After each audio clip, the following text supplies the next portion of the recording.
Hey guys, welcome back. Alan Shear here. Last week we talked about deleting our stinking thinking and replacing it with positive thinking. This week we're going to go a little further and we're going to start talking about adopting an attitude of gratitude. So, an attitude by definition is a settled way of thinking or feeling about someone or something, and typically one that is reflected in personality. So we all have talked, we know about attitude. It's a feeling, it's an expression. It's just the way that you come across with your attitude. So my challenge is to adopt a thought or a feeling, attitude of gratefulness. So I have 3 reasons of why I feel that you need to adopt an attitude of gratitude. First one is it changes your mindset. So again, we've talked about this before, but one of 2 things has to happen in order for things to change. Life changes for you, or you change. One or the other. And having life to change for you is a pretty passive approach to getting what you want, isn't it? So, again, taking action, stepping up and doing what you need to do. So why not take those change into more positive approach? We're humanly impossible to have a negative thought, bad thought, anything like that, and a grateful thought at the same time. So overwhelm your mind with thankful thoughts, say that 5 times, to be grateful for something. You can't do both at the same time. So then how do we want to do that approach? I'm going to give you some real life. So what happens is, so like at night when we're going to bed, we'll do our thankfuls. So what's that? So like we'll put the kids to bed, or when we're going to bed, it says, so God, I am thankful for my day. God, I'm thankful that you gave me my beautiful, amazing wife. I'm thankful for my children's health. I'm thankful for the life that I have. Because it's yours. What you create and what you're doing with it is what God has given you. It's your approach, and your attitude towards that is what makes your reality. So having a grateful attitude just makes everything that much better.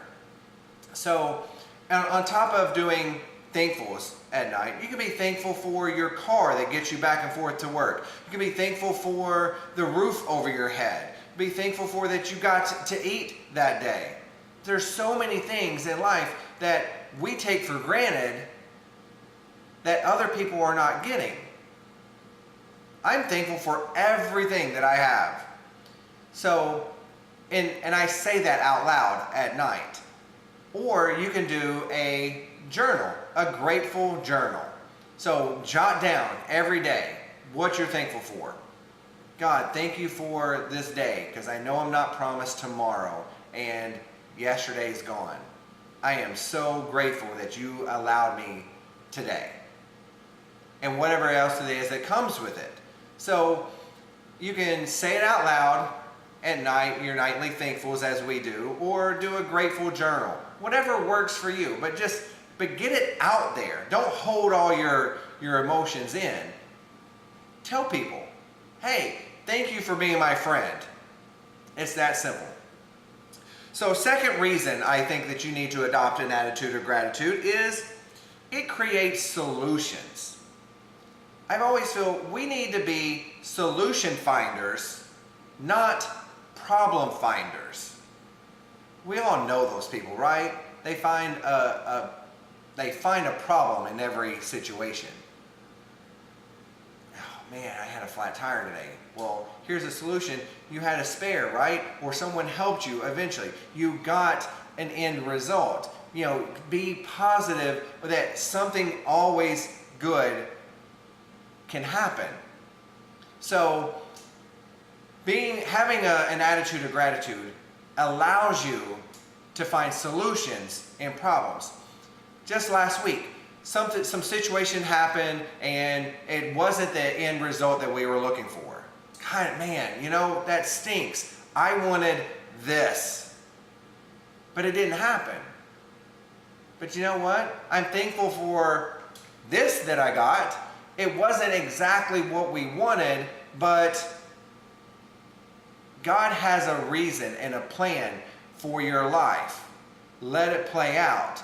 Don't be sad for what you don't have, and be happy for what you have.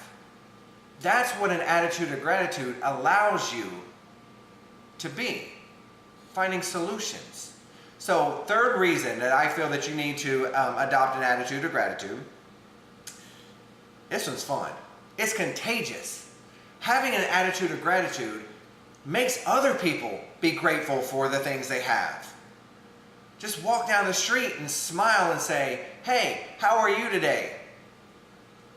I guarantee you they'll smile back. Well, I won't guarantee you, because there's some people that just, no matter how much sunshine you'll shine, they're still going to be dark.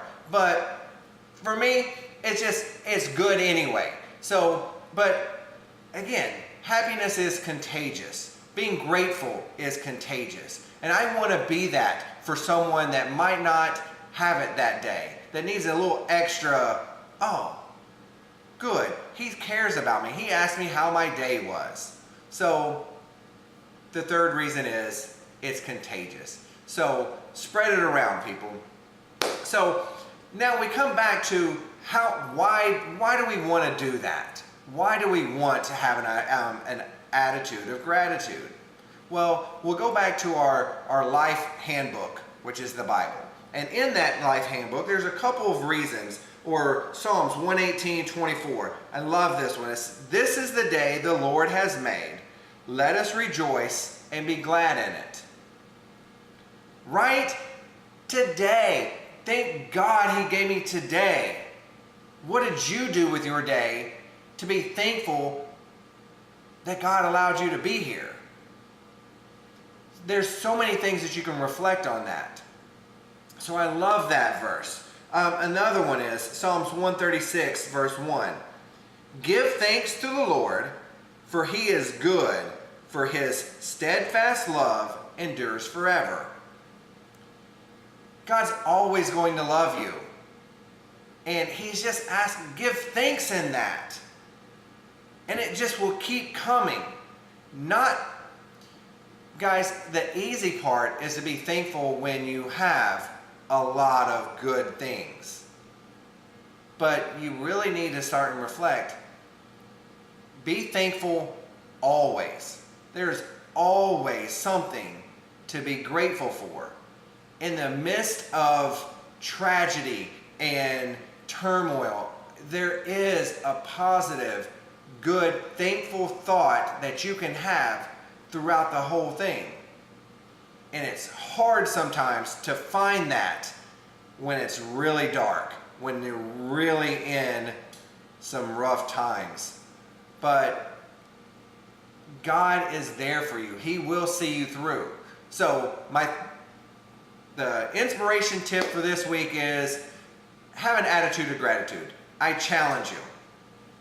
Coming into nutrition for the week, our nutritional tip is try to trade a natural product, an organic product, with a other product. Point being, peanut butter. This one, 100% natural peanut butter. The ingredients on a natural peanut butter like this is roasted peanuts, sugar, palm oil, and salt. That is it. The other, if you will look at another regular, not natural peanut butter, it's got hydrogenated oil in it and other products that you probably can't even pronounce. So if you can substitute a natural or organic product for a regularly sourced or regularly made product. Organic means that it was made or produced without chemicals or pesticides. Always better options. So now coming into our fitness aspect of this week, there's 3 little tips, just little tips that will make a big difference. First, I'm gonna blow you away with this one. Don't stretch before working out. Wow, Alan, we've always been told to stretch since we were in kindergarten. Stretch before working out. So this is, you warm up, don't stretch. Static stretching, stretching where you push against resistance to elongate the muscles, it fatigues the muscle. So if you do that before, then you lose performance in your workout. Save your stretching exercises for off workout days. So you work out 3 days a week, then you stretch 2. And then take the other 2 days off. Or if you're on a 7-day schedule, fit it in there, on your off big workout days. Instead, what you do is you warm up. So warm up with jumping jacks, warm up with push-ups, warm up with leaping from side to side. Get your heart rate up with big movements. That's your warm up. It's called dynamic stretching, but or warm up. And so that's tip number 1. Tip number 2 is try to trade machine exercises for body weight or free weight exercises.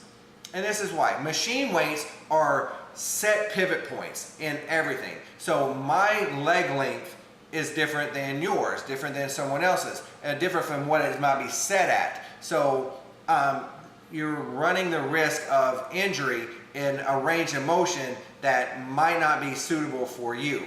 So if you can get away from the machine exercises and do body weight stuff like we talked about a couple weeks ago, squats are awesome, burpees, jumping jacks, push-ups, all these things, pull-ups, all these things are body weights that you can do that give you your own natural hinge, your own natural range of motion as you move.